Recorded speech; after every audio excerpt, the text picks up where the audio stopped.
Jafar and Mehdi Karam Ali are going to answer your questions. So let me clarify that only Dr. Masuma Jafar is going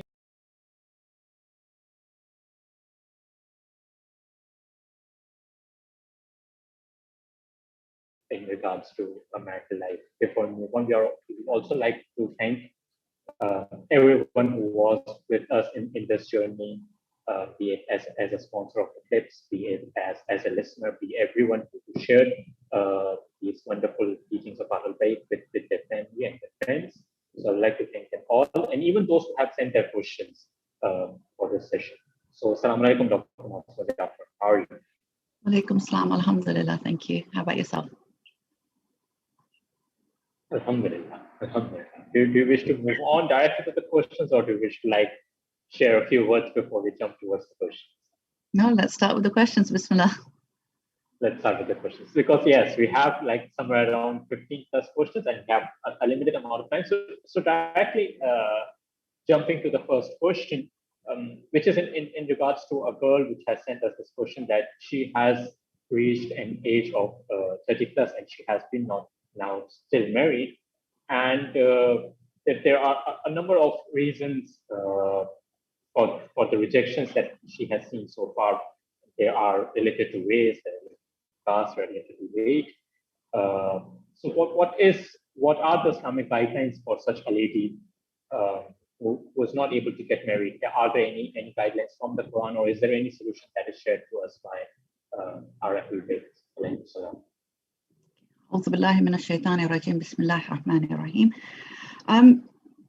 First and foremost, I think it's important to recognize that marriage is not a wajibat.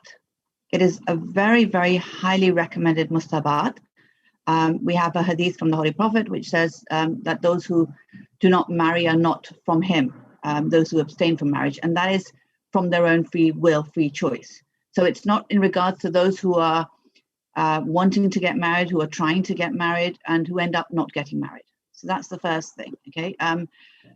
I think it's very important to recognize that my identity as a wife, as a mother, as a daughter, as a sister, are all superficial identities which I take on, they're roles that I take on for this world's purpose. My true identity is as the slave of Allah. And if I continue to be the slave of Allah, it doesn't matter which role I'm playing, I can still be successful in this world, in this life.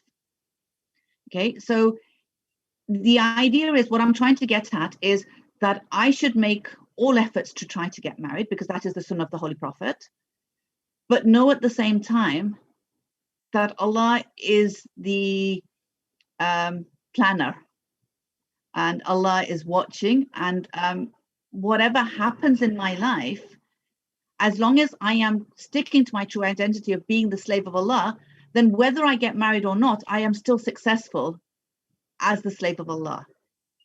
And He has chosen for me not to play the role of a wife, but maybe He has another plan, a different plan for me to show my servitude to Him. That's really, really important. So I think there is nothing lacking in you if you do not get married because you haven't been able to, not out of free choice, but you just haven't been able to. So that's the first thing. The second thing, which obviously is not relevant as much to this person who's written the question, but is relevant to all of us, is to recognize that the other sunnah of the Prophet is to get married when we're young. So it is something that we should be as an ummah trying to do. And that's not on the people who want to get married, but more on us trying to facilitate the marriage for the youngsters. It's really, really important that, one, as parents, we bring up our children so that they are ready for marriage at an earlier age, because physically they will be ready, chemically, hormonally they will be ready, but mentally they may not be ready. And that's our duty as parents to ensure that they are ready much, much earlier. Secondly, to actually facilitate their marriage, to help them to get married early, and then to support them in that marriage, because initially when they're young, they will need support. They will need support financially, they may need support emotionally, they may still be studying. So again, as a parent, it is my duty to ensure that I'm supporting not only my my children, but my children-in-law as well, in the pursuit of their education after they've got married. So that's really, really important as well.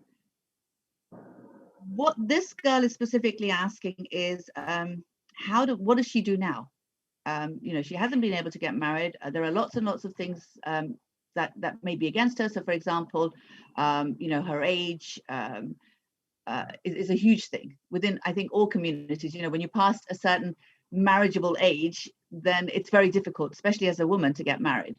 So I think what I suggest is you need to get yourself out there. And that doesn't mean get yourself out there and sort of, just show off or anything. It's more about ensuring, obviously, now, as we're coming out of the COVID pandemic, inshallah, slowly as the mosques open, to ensure that I'm participating in a community where people can see me. It's usually the mothers who will direct their sons towards specific women, specific girls and things. So making sure that the mothers are seeing me, that the sisters are seeing me, ensuring that I'm getting involved in committees, in volunteering, in youth activities, whatever is out there. Actually, just making sure that I'm seeing, I'm being known. So people are actually seeing me not just on a physical sense, but getting to know me as a person as well. And that way, then, if there are certain things that may be hindering them, like maybe I may be a little bit overweight, or I may not be as beautiful as other people or anything like that, they will see the more depth in me and hopefully take that on board, inshallah. Does that make sense? Sure.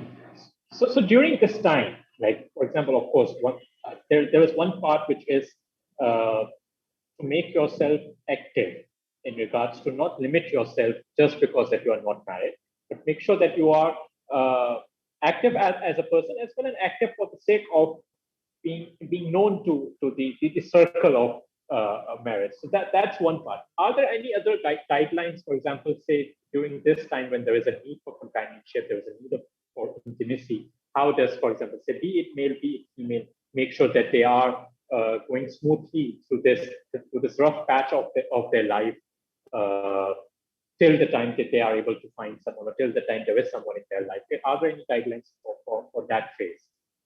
So again, it's remembering what my identity is. I think if I focus on my identity to be a wife and I don't achieve that, then I will feel a failure in my life.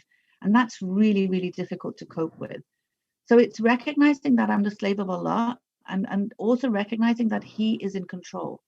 So although innately I want to get married, of course I do. God's put that in me, into all human beings. Innately I want to become a mother. Again, that's in me. So I will try whatever I can in order to get to that stage where inshallah, I will get married. But if Allah chooses for me not to have a husband, for whatever reason I do not get married, then also know that no matter how difficult it is, Allah will give me the strength to be able to handle it, because He says in the Holy Quran that He does not test us with anything more than we can handle. So the fact that I've been put in this situation, know that I have the tools to be able to handle it. God has given me whatever I require in order to be okay with not getting married, no matter how difficult it is. Secondly, the more difficult it is, the more Allah is rewarding me and will compensate me in this world and in the next. So it's not a matter of, okay, let me give up this world for the next world. It's not like that. God will compensate me in this world as well. I will see the rewards of my patience, of my sabr, of my pain that I am feeling in not getting what I want. So that's important as well. Thirdly, never to give up hope. It doesn't matter how old you are. Constantly keep striving for this, but striving for it from a perspective that it is the sunnah of the Prophet. So it's, yes, it is a need that I have. Yes, it is something I want, but I want to enter it with the intention that this is the sunnah of the Prophet. So constantly keeping my niyyah as pure as I can, constantly striving for it, because this is the sunnah of the Prophet. So, and actually talking to the Holy Prophet and saying to him, you're the one who's told me that I should get married.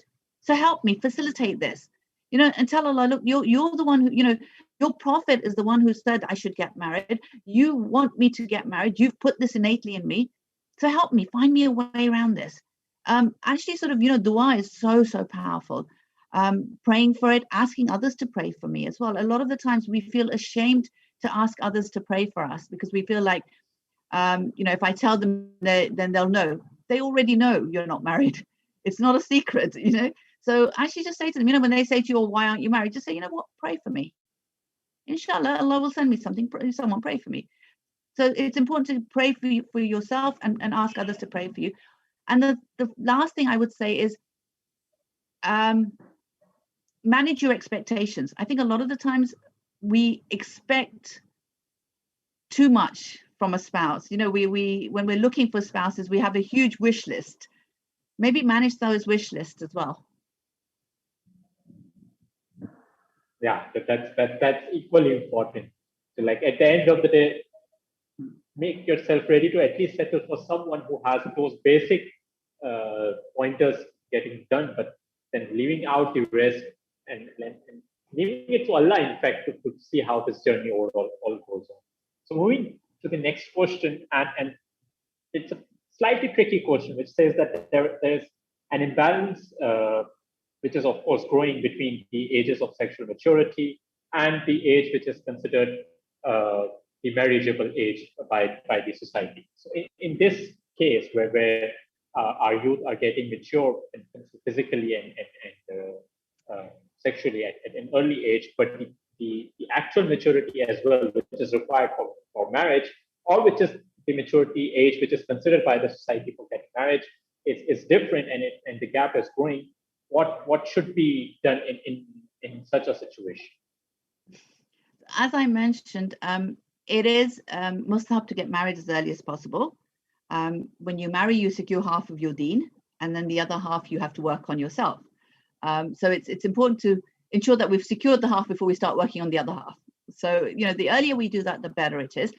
A lot of times, culturally, a lot of the times the parents themselves feel that, no, you shouldn't get married, especially when it's a boy. You shouldn't get married till you can stand on your own 2 feet financially, till you're mature enough to take care of your spouse. I don't agree. I feel like the sunnah is pushing us to get married early. I feel as parents, we need to, as I said, ensure that we're bringing up our children in a way that they are emotionally ready for marriage at an earlier age than they are at the moment. I'm not saying get them married at 9, 10, and 12.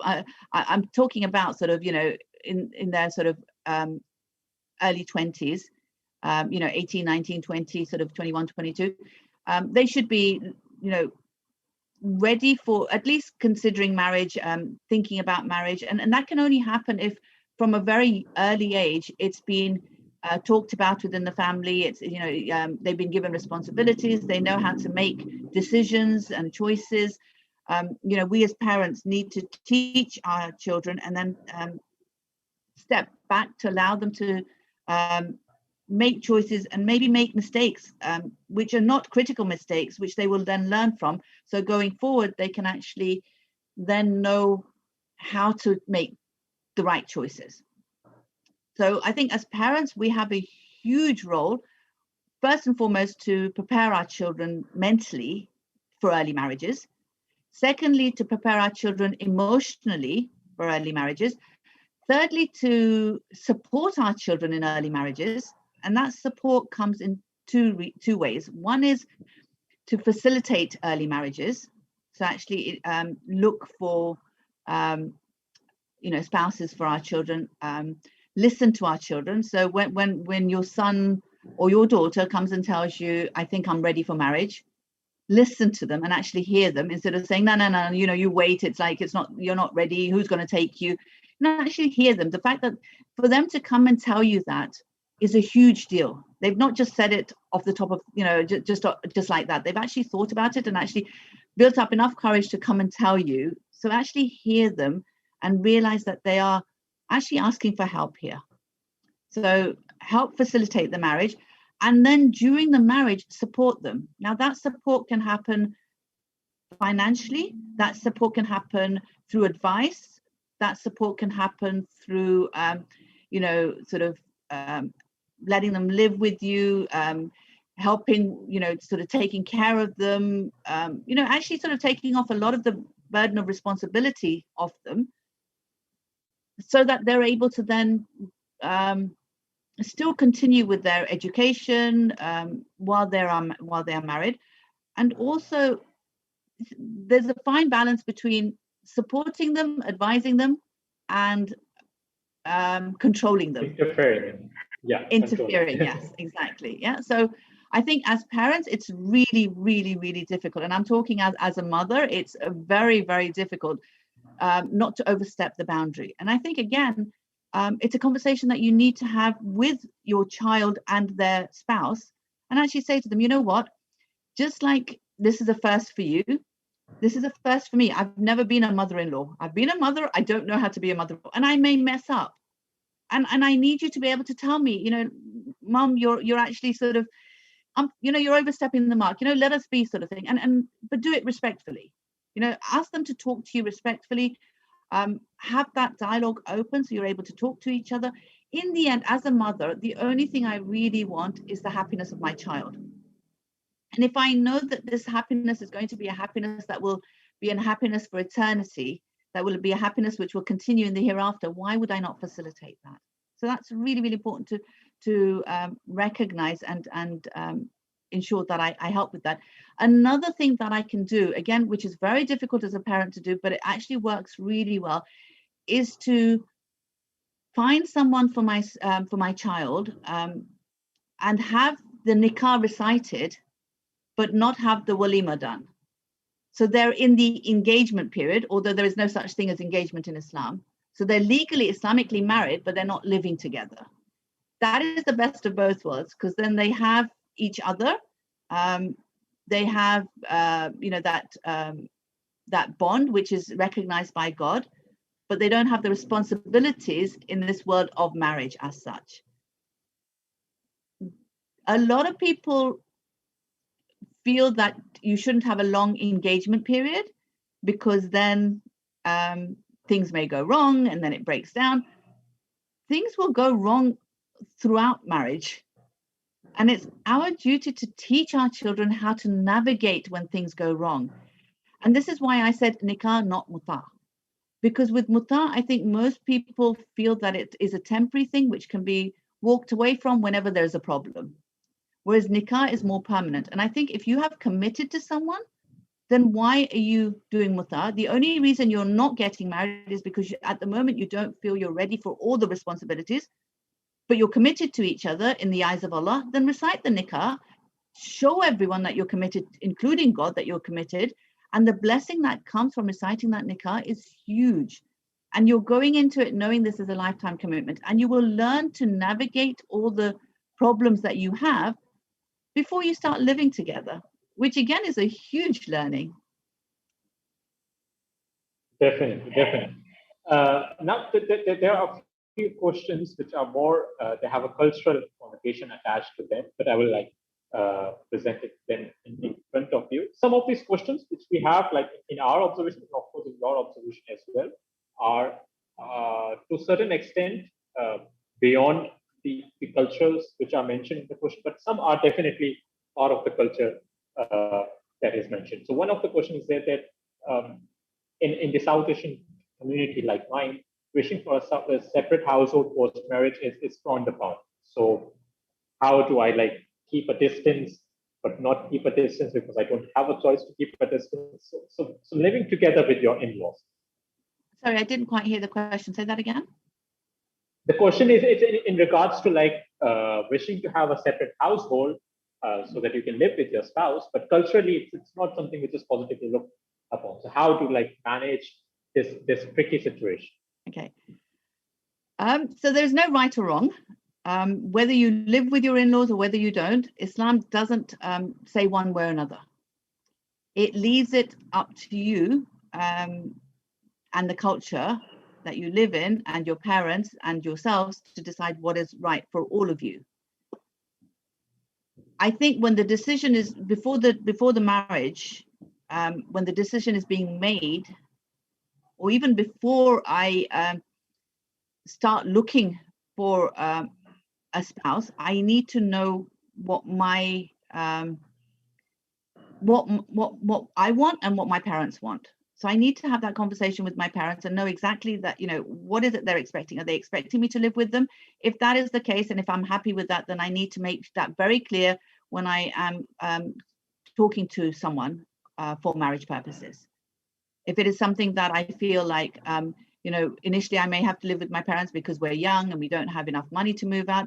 Later on, I want to move out, and my parents are happy with that as well, and I'm happy with that. And again, I need to make that very clear and actually put some sort of timeline in and try to stick to that timeline. Obviously, life does change, and you may decide, okay, you know what, after a year I'm going to move out, but then the financial situation doesn't allow you to, or something happens. And again, then that's a conversation you will have with your spouse. But initially, I think it's really important for you to be very clear on what it is that you want, your parents want, and make that clear to the person that you're talking to before you commit. Not give them half answers, not make promises that you can't live up to, not make promises that then is going to cause a problem later on. Okay, so that's really, really important. I think it's really important also to recognize that every woman would want a house of her own. It is something that, you want to put your stamp in your own house. You want to have that freedom and that chance to actually grow up. Yes, exactly. And then I think it does make you grow up, even as a man, to actually financially take care of your own house and your own family. It's important. So I think there's a lot of things that are positive, that are beneficial, that allow for growth when when you live separately. But there are also lots of negatives. So, for example, you don't have someone there to you can have a free-for-all when you have an argument. You haven't got to worry about what other people will think or say. When you have children, you don't have you can't just leave them at home and go out, because even in the middle of the night or something, every time you want to just go out to just get some groceries or something, you'll have to take the kids with you and everything. There's lots of negatives as well as positives. In the same way, when you're living with in-laws, there's lots of positives. There's a lot of advice that can come from it. There's a lot of just the fact that you have to watch what you say, and keep your argument to the bedroom. It's actually a huge learning, because when children come along, then you learn not to argue in front of the children, because you've already learned not to argue in front of your parents-in-laws or in front of your parents. A lot of times, those arguments that happen in front of children really do damage children. So, when you learn that art of keeping aside the argument and behaving in a even if it's in a superficial act, it's important to do that.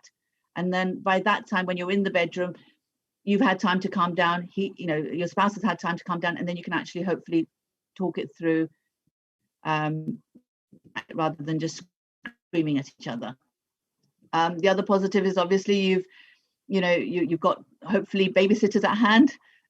If not babysitters, at least once the kids are in bed, I'm sure no in-law will turn around and say, yeah, exactly. There's a huge support system, so that's really, really important. And I think the advice that you get from elders, from their experience, they may not have the secular academic degrees and things, maybe not, but they have lived life. The experience that they bring and the wisdom that they bring is huge. Also, there's lots of negatives. So there's a lot of maybe interference that might happen. There may be, not enough time to have just alone time with my spouse. There's lots of positive and negatives on both sides. What's important to recognize is that Islam doesn't say one is right and the other is wrong. It literally leaves it up to you. And again, it goes back to whichever situation I find myself in. Once I have committed, then I need to work with that situation. And I need to take it back to myself. And whenever anything happens, rather than looking at why did she do this, or why did he do that, or how dare they say this, let's look at it from the perspective of, I can't change other people. The only person I can change is myself. So whenever anything happens, let me think about what is the growth in this for me? What is Allah trying to teach me in this situation? Because again, Allah is in control. If I have married this person in a halal way, then Allah has chosen for this person to be in my life, including his family, whether I'm living with them or not. So it's not as if, a lot of people think that if you live away from your in-laws, then you don't have problems with in-laws. You still have to meet with them. You still have to, have dinners with them. You still have to spend time with them. So until you get your head around actually realizing that these in-laws are your family as well, and I'm talking to both the men and the women. It's not just that the women take on the boys' family, it's the man has to take on the girl's family as well. These are your family as well. And they have been put in your life for you to learn from, for you to grow from. So rather than looking at it as their problem, look at it as my problem. What can I learn from that situation? Why is what that person doing bugging me so much? There is something in me that I need to work on, and that's why I'm noticing this thing, this fault that I'm seeing in this person. I'm noticing that because I'm guaranteeing there's something in me that I need to work on. So focusing on myself, because the only person I can truly change is myself. Perfect. Sounds really good, and I hope that especially the young ones and especially the couples who are living in a joint family system or who are from communities with where close relationship with in-laws are encouraged, they can learn from this and improve their lives, which is at the end of the day the main aim of this entire session, entire series, that we all can improve our marital lives slowly and gradually. One more question, but this. Sorry, before you go into the next question, just one thing. I think a lot of what I'm saying obviously makes a lot of sense because it's from Islam, but recognizing that it's not easy. And you know what? Growth isn't easy. To sit in my comfort zone, to have things play out the way I want is easy, but that's not what life is about. If I truly want heaven for eternity, if I truly want Jannah, then I need to grow, and growth is painful. It's always painful. It's always coming out of my comfort zone. So yes, it will be difficult. Yes, it may be painful, but it's one small step at a time. And you know what? Sometimes I'll mess up and I'll feel like, I'm not getting anywhere. But it's again, just thinking to myself, I need to keep working on myself. I need to better myself. I need to ensure that I am doing what Allah wants from me. It's really important to recognize that and just keep trying and know that it's difficult. I think a lot of the times we feel like when it's difficult, we want to give up. It's, life shouldn't be this difficult. Life is supposed to be fun. No, it's not supposed to be fun. Who told you it's supposed to be fun? It's about growth. Life is about growth. It can be fun and it can be difficult. There will be times when you will be happy and there will be times that you're sad. Allah himself says in the Holy Quran that he will make us laugh and he will make us cry. So there's nothing wrong with that. But if I do it in this way, no matter how difficult it is, I will always be content because I have linked it to Allah. And if I'm connected to Allah, then that contentment never goes away. In the same way, when you look at Imam Hussain alayhi salam's event of Karbala, who says that was easy? We all cry for him. We all realize how difficult it was. But we don't actually take the lesson away from it. If you look at Imam Hussain alayhi salam, he did cry. He was upset, of course he was. But he never lost that contentment. He was never at that point of desperation. He was never depressed. He never thought, what's it all for? Life's not fair. All the things that we hear all the time. Life's not fair. This isn't fun. What's this all for? Why me? It was never like it was about the greater picture. I have to go through this, and as long as I can keep my attachment to Allah, as long as I can do what he expects from me, then I know there is greater things there for me in this world and in the hereafter. So it's understanding, yes, it is difficult. And please, when I'm talking, don't switch off and think, oh yeah, it's easy for her to say, no, it's not. We're all going through the same thing. No one's marriage is 100% amazing, and no one's, it's work. It's a work in progress. You're constantly working on it, and it is difficult, but that's what life's about. And there is no harm in not having 100% perfect marriage. This too is very important to understand that your marriage can be at 70% or 80%, and you should be like able to cherish the 70% and 80% instead of directly aiming for 100%, being upset for not having the 20% that is missing out. I don't think you can have 100% marriage unless you are two masums like Imam Ali alayhi salam and Bibi Fatima alayhi salam. Then you can have 100% marriage. For people like their marriage was like it had external factors. Yes, but between them, the marriage was solid, and I think that's because they were masum and they knew exactly. You know, when you have non-masum with imperfection, I mean, you think about it: two human beings brought up from two different families, even if it's the same culture, there is still different ways of thinking.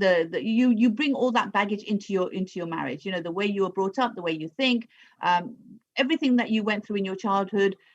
Be it through your parents, be it through your peers, be it through other external factors, you bring that into your marriage. And you have your own biases and your own prejudice, and you bring all of that into the marriage. And of course, there are going to be clashes. And what we need to ensure is if the ego is broken, then the clashes are less. And when there are clashes, they're not clashes, they're discussions. And they're discussions which will allow growth. I honestly, truly believe that Allah subhanahu wa ta'ala could have made marriage so much easier. He could have made men and women so much closer to each other in the way that they think and in the way they feel. The fact that men and women are made so different, there's a purpose behind that. There's a wisdom behind that. Because what it allows me to do is it allows me to see a perspective which I can't ever see as a woman, because it's coming from a totally different gender. So it allows me to put aside my ego to actually see a different perspective. It allows me to try to find balance in my life. Honestly, if you talk to anyone who's married, who has entered into marriage in a halal way, where God has brought you two together, they will tell you that all the things that they do not like about their spouse are the things that they need to work on themselves. So, for example, if you have someone who is so laid back and they're not bothered about, cleanliness and sort of putting everything in its right place and making sure everything is prim and proper, guaranteed they will marry someone who is OCDD about cleanliness. And they will be so over the top with, making sure everything's clean, because it's not supposed to be one way or another. It's supposed to be about a balance. Islam is about a balance. And so you both compromise and meet in the middle. And that's what it's meant to be about. If you've got someone who is very much an extrovert, guaranteed they'll, God will sort of match them up with someone who's very much an introvert. Again, to bring that balance, because it's all about balance. But that can only happen if you are able to break your ego. And when you're breaking your ego, it has to be for the sake of Allah. If you break your ego for your spouse, then either your spouse can actually abuse that and humiliate you and break you and actually, totally break your confidence. Okay.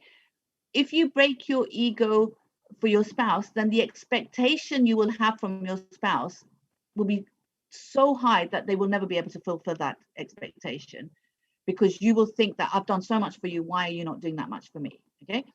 Whereas if you break your ego for God, then God will ensure that you will reach such heights. And the whole concept of this world is for us to break our ego and become the slaves of Allah, not just his servants, but his slaves. It's about literally allowing myself to break my ego to become his slave.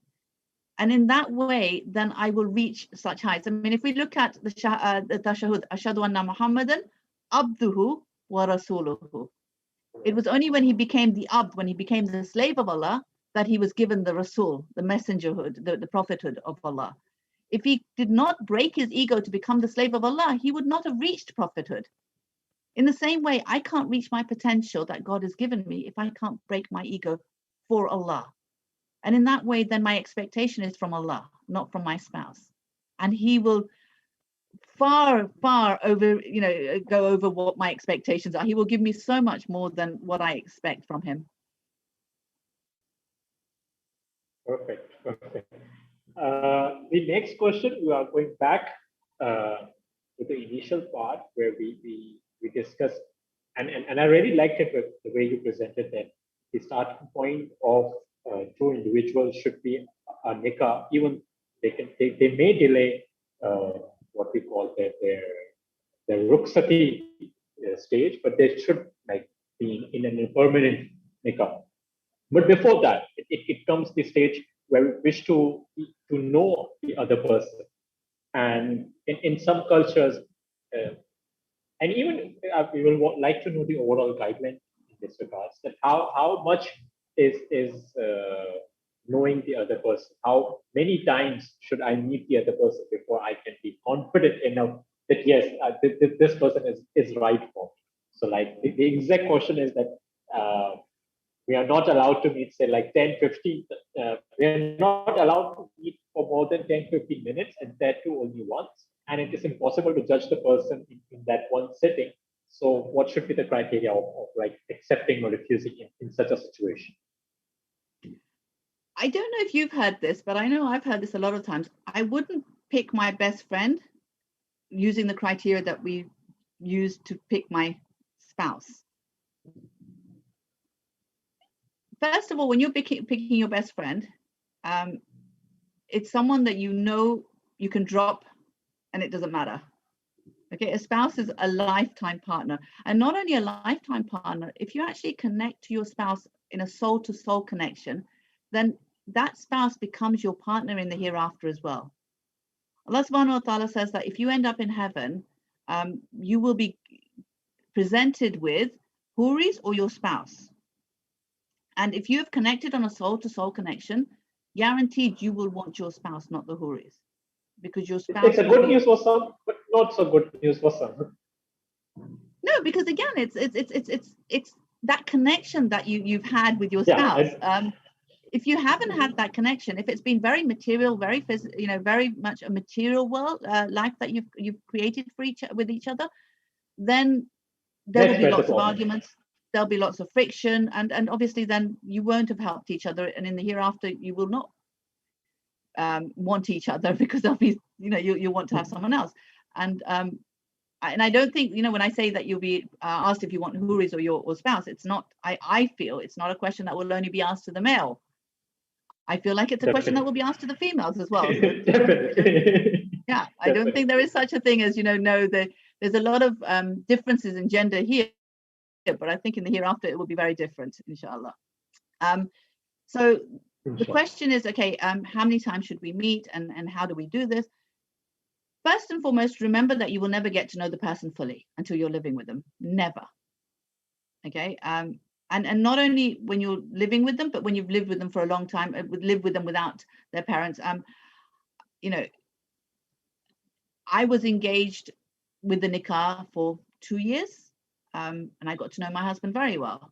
But when we got married, I got to know him in a different light, because now we were living together, but we were living with his family.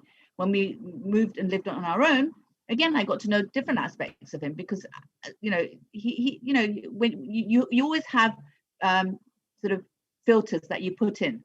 So initially, when you're meeting someone, you will have huge filters there, and you'll ensure that you don't show your true form, and you'll actually a lot of the time show what the other person wants to see.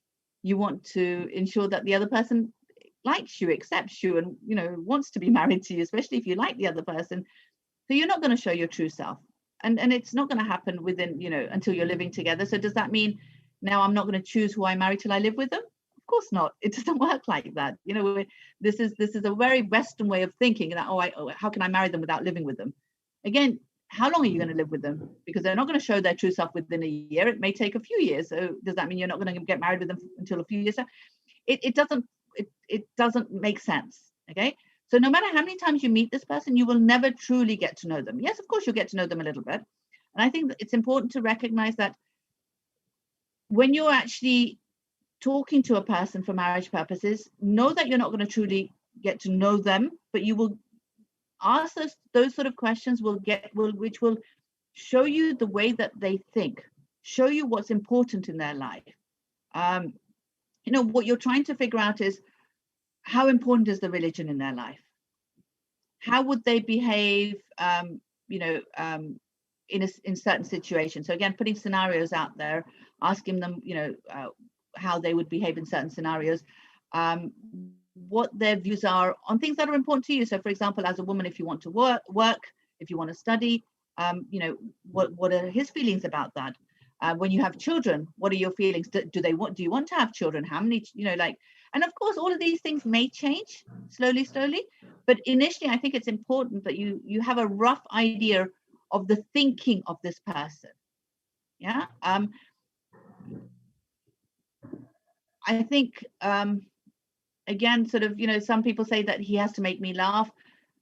It's a huge ask. He's very nervous, and you're expecting him to what? Do a comedy show for you? I don't know. What is it that you're expecting? How is he going to make you laugh? It's like, making he or she is going through the same relaxed. anxiety that you are going through. Exactly. I think a lot of the times as women, we expect the man not to be anxious. Of course, he's going to be anxious. It's like, he's. It's not just his choice; it's your choice as well. He may decide he really likes you, and you may turn him down. So it's both ways. The anxiousness, the nervousness is there both ways. That's not to say that you can't meet a number of times. There is no number specified in Islam. It's as long as it takes you, as many times as you feel you need to. But while you're meeting with this person, you need to ensure that it is for the purpose of marriage. You are not just meeting for the fun of it. You're not just, once you have decided yes or no one way or the other, then you have to go on to the next stage. So either if you've decided no, then you need to stop meeting. If you decide yes, then you need to have something recited. Because again, as I said, there is no such thing as engagement. So whether you decide to have mutar recited or nikah recited, something needs to be recited before you continue with meeting this person. Okay, so it's really, really important to do that. I think the person asked, you're not given much time. Again, I think this is a conversation that you need to have with your parents, to sort of say, look, I need to know more about this person. I need to ask certain questions. I need to have a little bit more time. A lot of the times, I think culturally, I think the person said you're not left on your own. My question to you would be, why do you feel the need to be left on your own? What are you going to discuss that you don't want your parents or some sort of chaperone in the room? There should be no intimate conversation happening because you're not married yet. The conversations that are happening where you're trying to find more about this person would be things that you should be able to discuss. So if you're putting out scenarios there would be scenarios that wouldn't matter if your parents heard or a chaperone heard. If you're asking them their opinion about something, again, it shouldn't really matter if there's someone else in the room. I understand that when there's someone else in the room, it may make the other person more nervous and they may not be themselves, but then you need to take that into consideration as well. I'm not saying that you shouldn't meet on your own. What I'm saying is if it's causing a problem and you're not able to, then maybe have that discussion where you're meeting with someone in the room, so at least you're getting that opportunity to talk to the person. To working within the culture is what I'm saying. Like find a way for yourself while within the cultural boundaries. Perfect. Sounds excellent. Now I'm moving to a few questions which are different from this, because we have worked on a few of the ideas that are within questions. For example, but we will see if we have time, then we'll jump on. The next question is what to do when you know that your spouse has a mental illness but won't get help. Wow.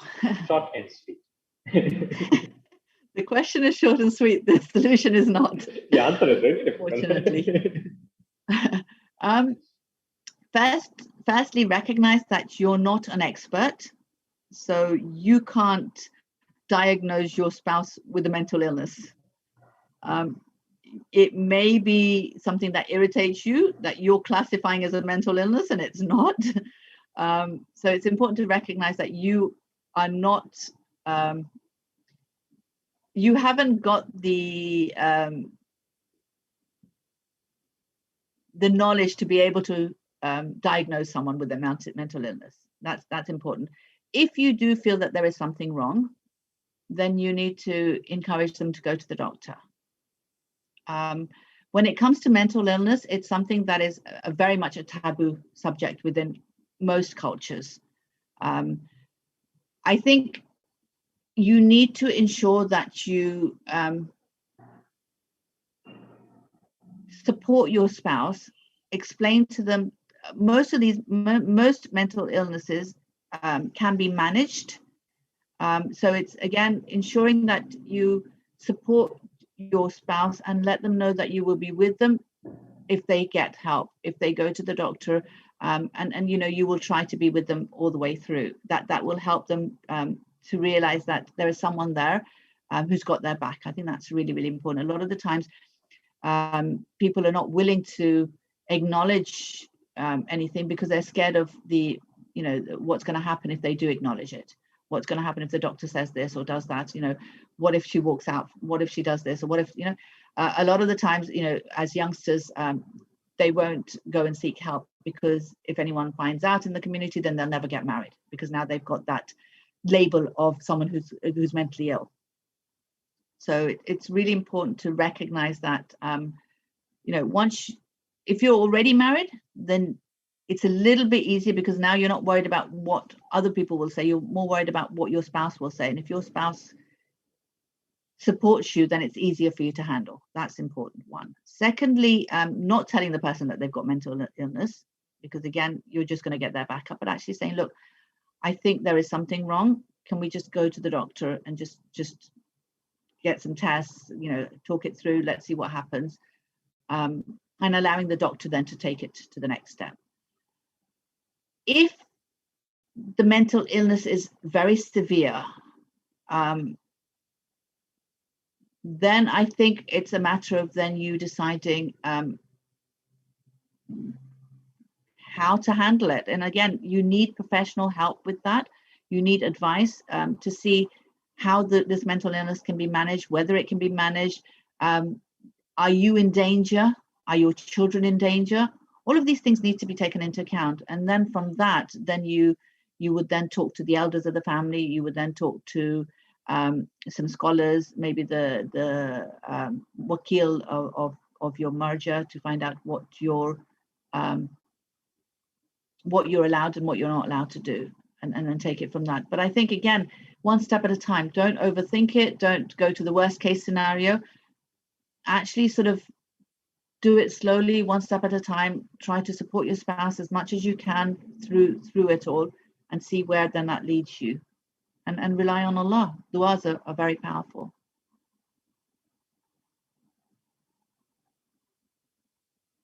I can't hear you. You're on mute, Mehdi. You're on mute. Can you hear me now? Yeah. Yeah. So what I feel is that at the end of the day, the important thing that both sides should understand is that they're in this together. At no point should one side make the other side feel that it's your problem and you have to deal with it. For example, you are having tough time when it comes to your mental health, so you better fix it. It should be more that let's fix it together. Yeah. Let's be on a journey together and help each other move through this. And of course, as you said initially, most of the time it's not the issue of mental health. It's more about he or she doing something which I don't like. So the next question is, of course, related to this, that what if my spouse, for example, has a smoking habit, or what if he has a communication style, especially with my parents, which I don't like. So what should I be doing in such a case where the habits of my spouse actually irritates me, are actually giving me a tough time? Again, I think it's important to recognize that I can't change other people. Okay. You married this person because you saw something that you liked in them. Otherwise, why did you marry them? So take it back to what you liked. A lot of the times when we see things that we don't like in our spouse, we focus on that.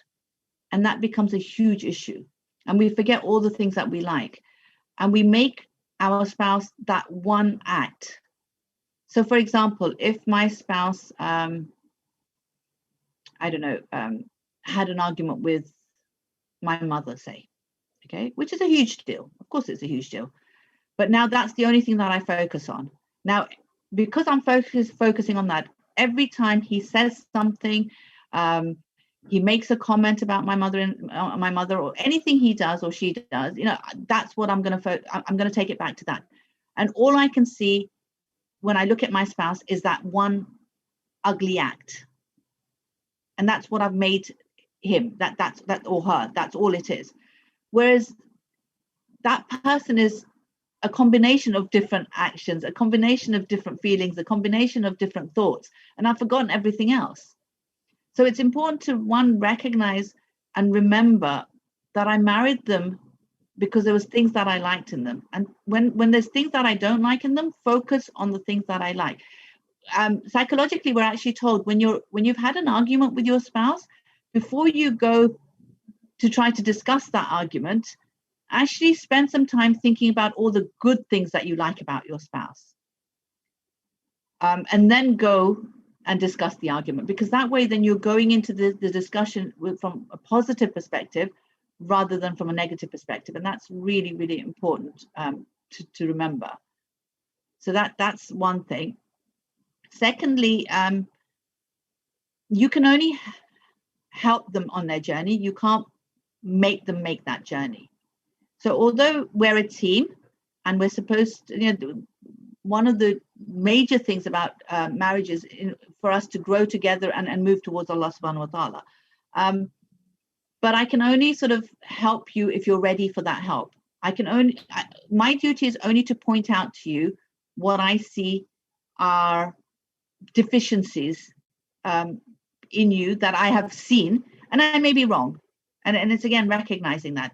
So if I see, for example, you I don't know, you behave in a certain way with someone, you do something that is Islamically not acceptable, or maybe that doesn't look right, or it doesn't look nice, or I can just point it out to you. What you do with that information is totally up to you. You might acknowledge it and you may ask for my help, or you may decide to acknowledge it and work on the issue yourself, or you may actually not acknowledge it at all and think I'm talking a lot of rubbish. And again, that's your choice. My duty as a spouse is literally just to let you know, inform you, and let you then decide what you want to do with that information. It's not my duty to push you into action. In the same way, the Holy Prophet was told your duty is just to convey the message. It's up to them whether they want to take on the message. Allah will guide them when they are ready. It's not up to you to guide them. And in the same way, it's not up to me to push my spouse into any action. It's about me just informing my spouse and then seeing where that takes him or her.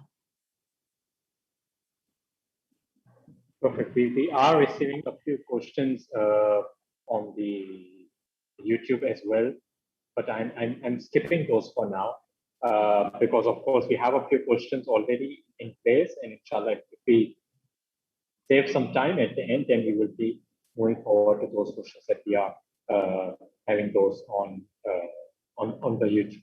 So another question which is very much related to it, I will read the question because a part of this question is very much related to the question that we have already addressed, but the part which is not addressed so far is let me first read the question. How can I deal with my husband who is like high school? That is, I need to tell him of what to do and no sense of responsibility and addicted to computer games. He is lazy of other things except the games and also not working for a living. It is always me who does the work and other things to get money for ourselves. So technically there are two parts. One is his habits, and the other, which is more trickier part, is his responsibilities towards what we call the living or the maintenance of this house. Sorry, I didn't hear the full question. Can you just summarize it for me? Yeah, please. Yeah. Sorry. The problem that the person has asked for is that the husband acts like as if he's still in high school. So one problem is that he is very much addicted to his games, and secondly, he is not very much into his responsibility. So at the end of the day, it's the lady who does all the work, and it's the lady who has to like make sure that there is money for the family. Okay, so what the woman is saying is that her husband is very immature. All he's doing is playing video games, and she's literally doing everything. Yeah. Okay. Why is she doing everything? Does he not work? If not, why not? How is he supporting his wife? It is his duty Islamically to support his wife and his children. And if he's not fulfilling his Islamic duty, then she needs to pull him up on that. When it comes to wajib and haram, it's not, oh, it's your choice, it's your journey. No, this is wajib, this is haram. You need to do it, or you need to stop doing it if it's haram. It's I can't just sit back and say, oh, that's okay, it's your journey. It's the same as if I, as a woman, if I took off my hijab, my husband cannot be okay with it. He can't say, well, it's your choice. No, you're my guardian. You're supposed to love me. You're supposed to ensure that I'm not doing anything haram. So if I've done something haram, actually, have those difficult conversations. So I would ask this woman, how is he sitting around playing on his video games all day long? Why is he not working? If he's not working, why are you not pulling him up on that? If he's not listening to you, then you need to go to the elders of your family. You need to go to scholars. You need to go to a representative of your marja, because this is an Islamic duty on him. It is a wajibat, and he should be fulfilling that. If you're telling me he is working and then he comes home and then he just wants to chill and just be on his video games, then my solution to you would be try to get involved in those video games, play with him a little while, do it with him, and then sort of get him to do things that you like as well. So first you're role modeling how one spouse does something for the other spouse that the other spouse enjoys. Okay, he's enjoying video games, I may not enjoy it, but hey, I'll join in and we'll do it together and we'll have fun. And now look, I want to go for a walk, so you come for a walk with me even though you don't enjoy it, just like I play video games, which I didn't enjoy. So it's like trying to sort of find that balance and doing things. She talks about, I'm doing all the work, is she talking about the housework? If that's the case, then again, it is not wajib on her to do that. If she's going to do it and then get upset about it or moan about it or cause an argument about it, then better she doesn't do it. It's simple as that. If you're going to do the housework, which is not a wajibat, it's a mustahabat, it's akhlaqi, something that is expected from you, not fiqhi, but akhlaqi, it's something that's expected from you. Before I continue, let me just, because I brought these terms in, let me just discuss the difference between fiqh and akhlaq. Fiqh is something where you are told this is wajib or this is haram and you really have no choice. Akhlaq is where you go above what is expected fiqh-wise. So for example, I'll give you a simple example. If you were to go into a restaurant, which is a non-Muslim restaurant, and you had vegetarian food there, as long as, so for example, say if you're going into, in the West here, we have, Pizza Hut, say for example, you go into Pizza Hut, and, there are, you're being served by Eastern European, so you can assume that they're Christian, and you can have a vegetarian pizza, no problem. Fiqh-wise, you're not doing anything wrong, okay? Akhlaq-wise, you may sit there and think, you know what? What if they're using the same knife to cut the pepperoni pizza or the meat pizza as they're using to cut the vegetarian pizza? What if there's, some sort of contamination? Why am I choosing to go to Pizza Hut when I can go to a halal pizza restaurant? Okay, the pizza may not be as amazing, but, do I want it to be something that may bring in najasat into my body? That is all akhlaq. If I choose not to follow that akhlaq, then that's fine. I don't have to. I'm not going to be, God's not going to punish me for that. But what will happen is if I do choose to perform that akhlaq, and it's very individually, I will be rewarded for it. So the more effort I put in order to improve my akhlaq, which is my relationship with God as well as my relationship with others, the more I will be rewarded. So in this situation, although a woman does not have to do any of the housework fiqh-wise, akhlaq-wise, if she does do it, then God will reward her immensely. And if I'm doing it for God, then I need to make sure that my niyyah is for God. only for Allah. And that way, then I see it as an opportunity rather than a burden. Because it's an opportunity to sent by Allah in order to serve Him, to serve Allah, not to serve my husband, to serve Allah. Yeah. And that way, then I don't resent it. Okay. If I am finding that I'm resenting it, then either I need to correct my intentions, correct my niyyah, and make sure that I can do it for God, or maybe have a conversation with my husband and say, you know what, you need to get a cleaner in, or you need to get a cook in, because I can't do it and it's not wajib for me to do. Now, it's easy said and done, because culturally, this could cause a huge lot of arguments. So again, I need to take into consideration that there is a cultural element to this. It's well and easy for me to turn around and say, well, Islamically, it's not your duty, so don't do it, because my husband might turn around and say, you know what, culturally it is your duty, and you know, you're not the sort of wife I want, and you know, and it will cause huge arguments. So again, if I find myself in a situation where I am having to do these things because that's what's expected from me culturally, then why not do it with the correct niyyah, so I'm getting much more reward for it, than to do it with the wrong niyyah and feel so much resentment. Because if I'm doing it anyway, let's correct our niyyah, and that way then I get that contentment in my heart because I've connected it to Allah. Allah will compensate me in this world, reward me in this world and in the hereafter. And my expectation isn't from my husband, who is letting me down anyway. So let me connect it to Allah.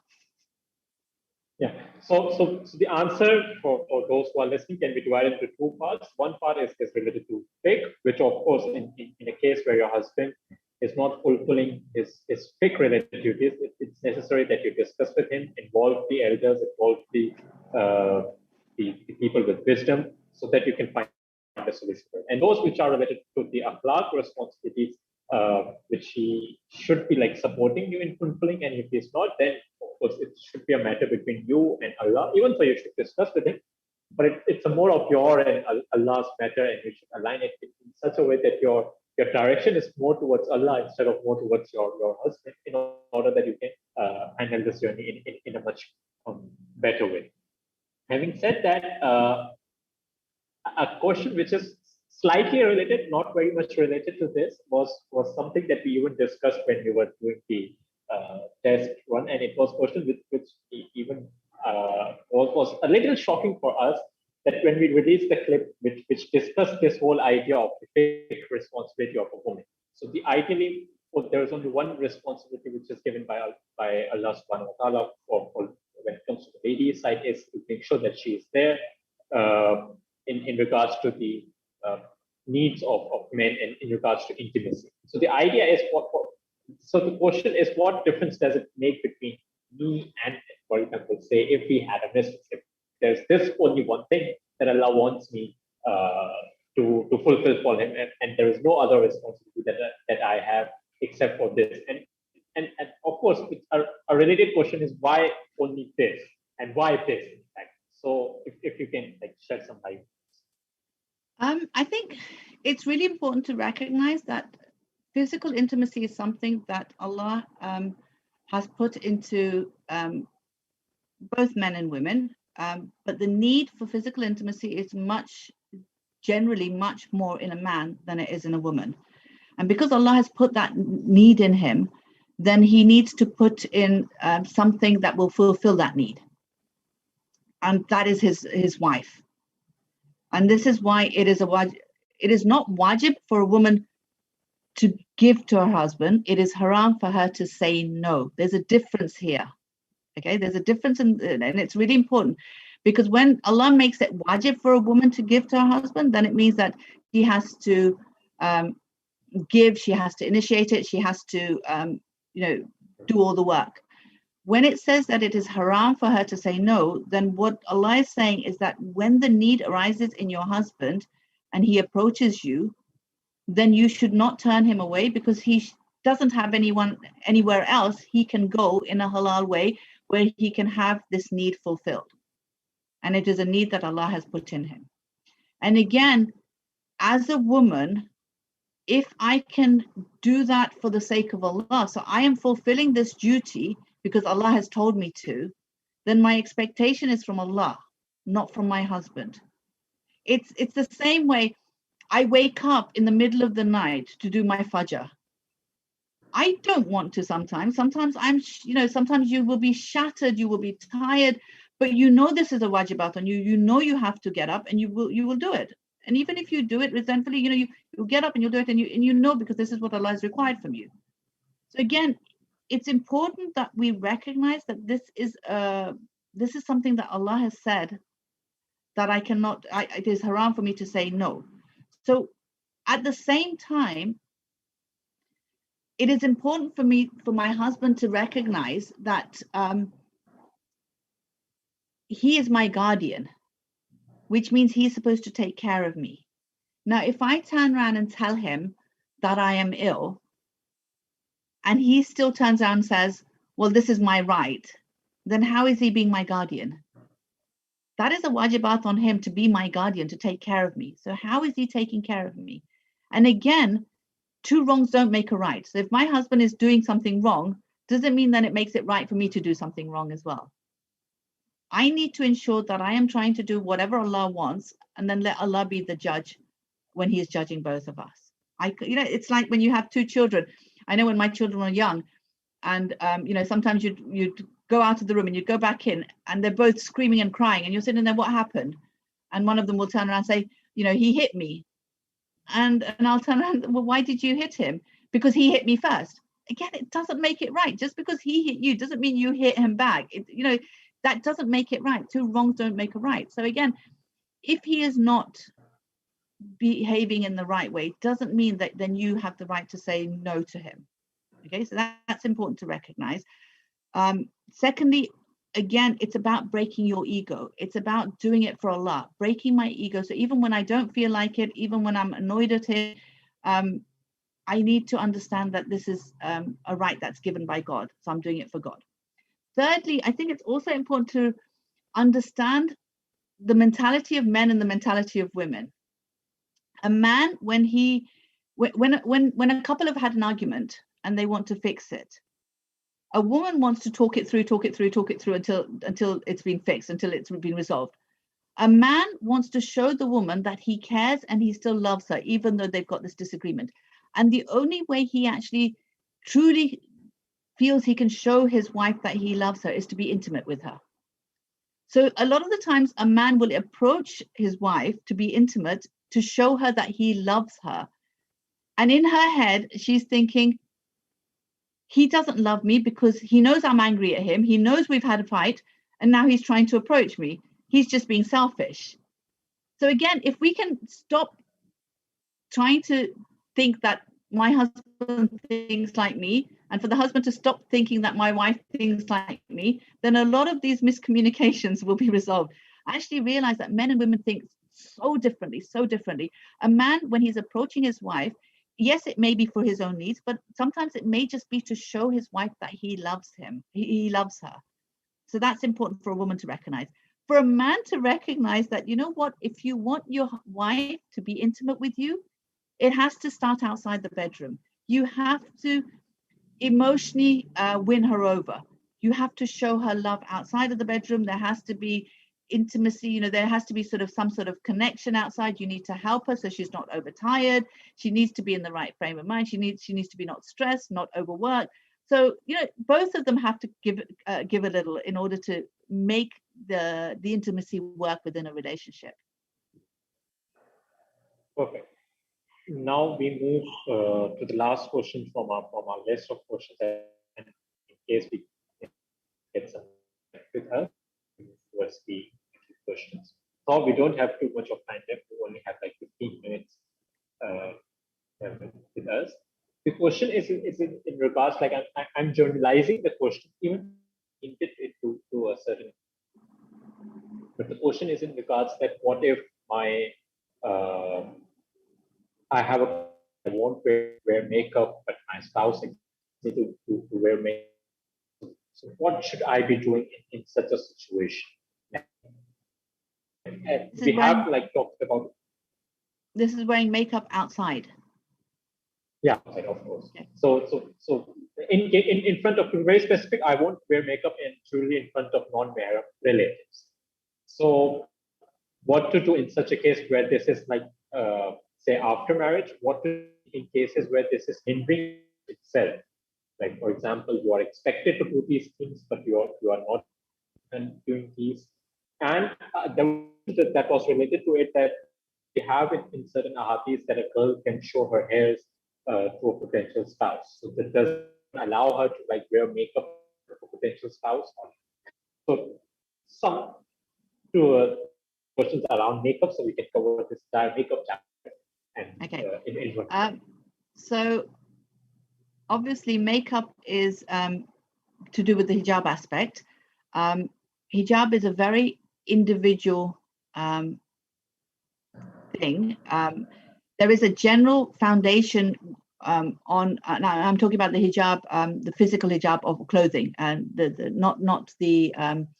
not the social hijab. I'm not talking about the mental hijab. I'm talking about the physical hijab. Okay, where what is required for a woman who is supposed to be in hijab. So we're told that the basis is that you have to be covered fully. The only thing that is allowed to be shown is your face and your hands up to your wrist. Okay, so literally up to there. Okay, if your sleeve goes any lower than that, then that is against your hijab. So it's important to recognize that you cannot pull your sleeve down. Even, you can't wear the 3/4 length sleeves and everything. It has to be up to here. Your feet have to be covered. According to Ayatollah Sistani, if you're a Muqallid of Ayatollah Sistani, if he is your marja, your feet have to be covered. Okay, so you have to wear socks or shoes that cover your full feet. That is part of your hijab. Okay, when it comes to makeup, having spoken to Sayyid Milani, who is a wakil of Ayatollah Sistani, he's a representative of Ayatollah Sistani in London, he said that if you are wearing makeup with the intention to blend in, not to attract. So, for example, if you're working and you feel like you need to put a little bit of light makeup on to make yourself look acceptable, because maybe you've had a rough night, maybe you look really bad, or maybe you've got some sort of skin blemishes and you just want to cover them up. So it's not something, you're not wearing bright red lipstick, you're not wearing something that will actually make you stand out, which would be against your hijab. He says that sort of makeup is allowed.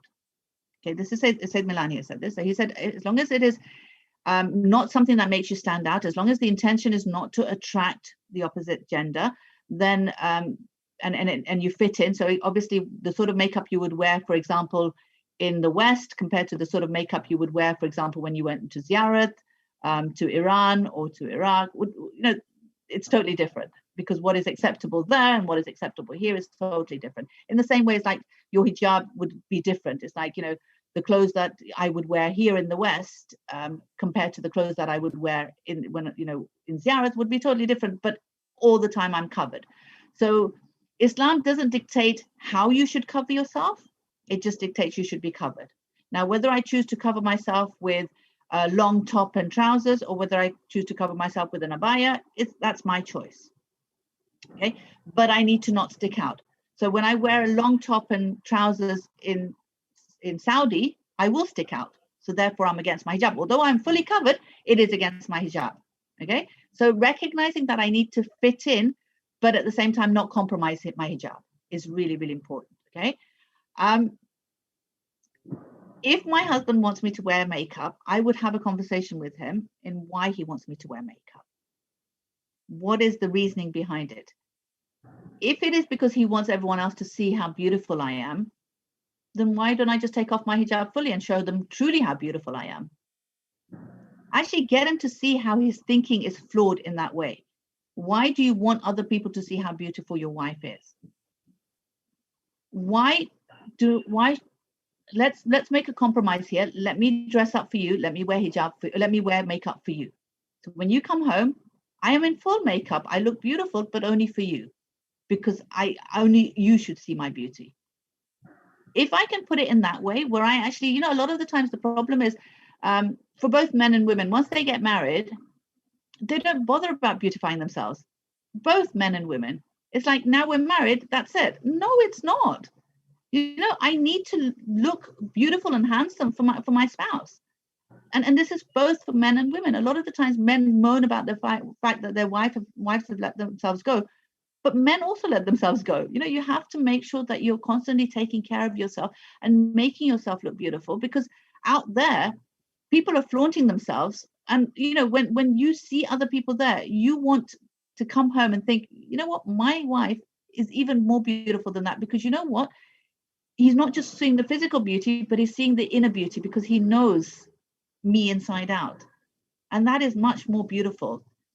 But he needs to see a physical beauty as well, just as I need to see a physical beauty. So there's that concept of, both have to. So I think once you're married, I think it's a conversation that you need to have and talk about it. Before marriage, I think it's, again, a conversation that needs to be had, but I think you need to not say it in the first conversation. Oh, by the way, I don't wear makeup and don't expect me to wear. Again, it's gently, once you get to know the person, explain to them why you don't and why it's important for you not to, and have a discussion about it. Perfect. I actually I left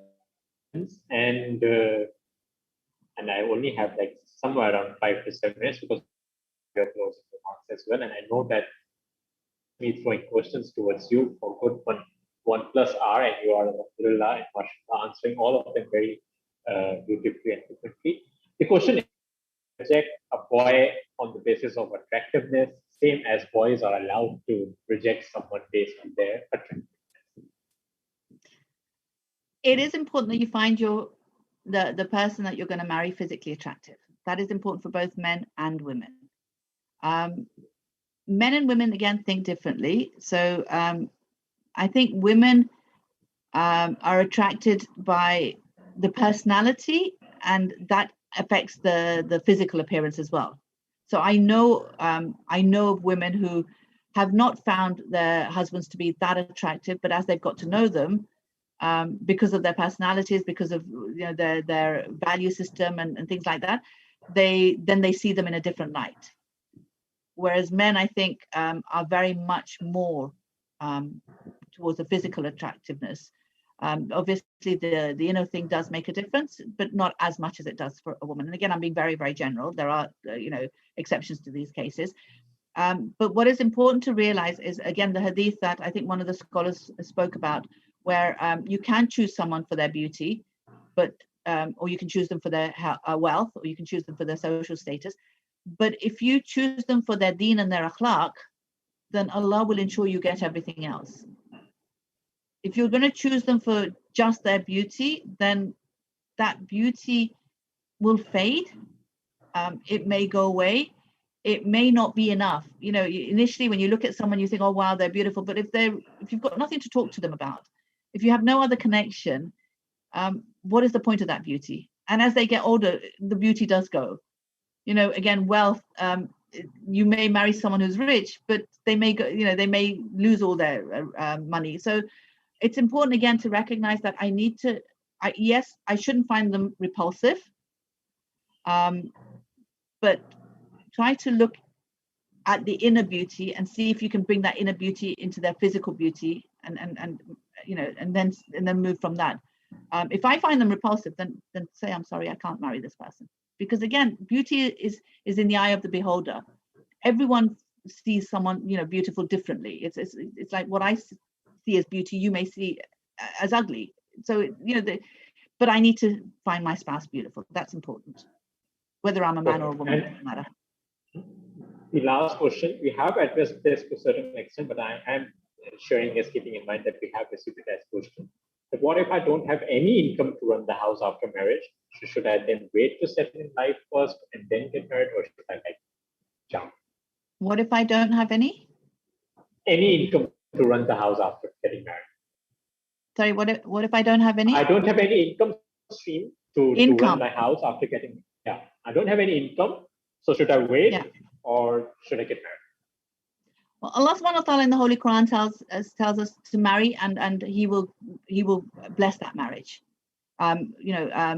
Finance shouldn't be a reason for us not to get married. There is a lot of barakah that comes from marriage. And again, if I truly believe in God's words, and this is why I'm having the nikah recited, because otherwise I would just live with the person. So the fact that I believe in God's words and I'm having the nikah recited, then believe in God's words when he says he will provide for you in marriage. So the short answer to that question, because we are running out of time, is trust that Allah will provide for you. If you do it with the right intention, marry the person, and then you know what? Yes, you may go through a little bit of hard times, but it will never be something that will not bring in growth. So again, Allah will provide. A risk is written for everyone according to what their needs are, and you will grow together. It's important to recognize that the earlier we get married, the more chance it is that we will grow together. If we get married when we're older, it's much more difficult then to change our ways, firstly. Secondly, sorry, before just one thing that's just come to my mind, which I think is really, really important, which I just want to put out there. When I get married, I tend to expect my husband to be my all, okay? So before I had friends, so I had a friend that I would go for advice, a friend that I would go for to just chill with, a friend that would make me laugh, a friend that I would go and exercise with, a friend that I would maybe watch movies with, whatever. I had different friends that I used for different fulfillments in my life. Now I get married, I expect my husband to be the one that I go for advice with, the one that we will do exercise with me, the one that will make me laugh, the one that will, he can't be everything. No one person can be everything. So it's important to recognize that. I can't put that burden of expectation on my husband. And secondly, my all should always be Allah. I love my husband because Allah has told me to love him. My love for my spouse, whether it's my husband or my wife, should never be a direct love. I love my spouse because that is what God has told me to do. So it's always a triangular love. And as long as I keep it as a triangular love, then Allah will always be part of that relationship, and that relationship will always, always be blessed, inshallah. Inshallah. Such amazing way to look at things. And I hope that it will allow us all to have a shift in the way we look at things, especially the troublesome side of marriage or the tricky part of the marriage, that we involve God and we involve Allah subhanahu wa ta'ala, and make sure that and we keep the belief that He is with us in this entire journey, be it the good times or the difficult times. Inshallah, it will become more pleasant. Thank you so much, Dr. Masma, for being with us and giving us time and making sure being with us through the entire journey of the testing and this live transmission, the longest live transmission when it comes to with a scholar that we have done of 90 minutes. Thank you so much that you were with us, answering all different kinds of questions. Before we close, any final words from your side? I think my final words would be, always keep Allah as the central focus in your life. In everything that you do, always do it for Him. And that way, then, inshallah, everything that we do will be an ibadah, which will bring us closer to Him and be filled with His barakah, and will be successful, inshallah. Inshallah. If someone wishes to get in touch with Dr. Masuma, in case we are unable to answer the questions to the expectation that someone was having with his or her question, is there a way, Dr. Masuma, that they can reach out to you? Is there an easy way that? Yeah, they can email me on Masuma, MASUMA @Jaffer, JAFFER.org. Yeah, so that's Masuma @Jaffer.org. Perfect. Once again, thank you so much, Dr. Masuma, for being with us during this time. Thank you. We hope that, inshallah, this session will bring barakah in my marital life, inshallah, your marital life, and everyone who is listening to this, all of them, life, inshallah. Thank you so much once again. And, thank you. Inshallah, to remember as well. And of course, belated greetings of the Eid and advanced greetings of the Eid that is coming, inshallah.